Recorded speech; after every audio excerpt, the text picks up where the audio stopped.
Welcome to the point. అన్నం తింటే రక్తంలో చక్కెర, గోధుమలతో చేసిన రొట్టెల్లో కార్బోహైడ్రేట్స్ ఎక్కువ. ఇలా ఆహార పదార్థాల్లో పోషకాలపై జరుగుతున్న అధ్యయనాలు భోజనపు అలవాట్లను మారుస్తూ ఉండగా అందుకు అనుగుణంగా పంటల సాగులో కూడా మార్పులు వచ్చి సాంప్రదాయిక ఆహార పంటలకు మళ్లీ డిమాండ్ పెరగనుందని పోషకాహార నిపుణులు అంచనా వేస్తున్నారు. దీంతో సాధారణ ఆహార పంటలుగా ఉన్న వరి, గోధుమల కంటే కూడా అధికంగా రానున్న కాలంలో చిరుధాన్యాలు ప్రధాన ఆహారంగా మారే అవకాశం ఉందని కూడా భావిస్తున్నారు. చిరుధాన్యాల్లో ఉండే పోషక విలువలతో 70% జనాభాకు అవే ప్రధానమైన ఆహార వనరుగా మారుతుందని కూడా జాతీయ పోషకాహార సంస్థ ఎన్ఐఎన్ అధ్యయనంలో తేలింది. భారతీయ ఆహార మూలాల్లో చూసుకుంటే గనక చిరుధాన్యాలకు అత్యంత ప్రాధాన్యత ఉంది. కర్బన ఉద్గారాలను తగ్గించడంతో పాటు ప్రస్తుతం మారుతున్న వాతావరణ పరిస్థితులను తట్టుకుని అధిక దిగుబడినిస్తాయి.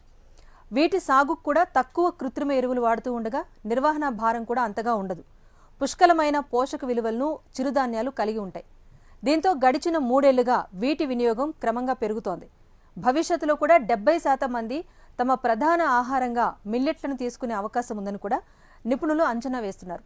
సో ప్రస్తుతం కార్బోహైడ్రేట్స్, అధిక చక్కెరనిచ్చే ఆహార పదార్థాలు ఎక్కువగా ఉండగా క్రమంగా సూక్ష్మ పోషకాలు, తక్కువ పిండి పదార్థాలు, అధికమైన పీచు శాతం ఉండే మిల్లెట్స్ వైపు జనం కూడా మొగ్గు చూపిస్తున్నారని ఎన్ఐఎన్ అధ్యయనంలో వెల్లడింది.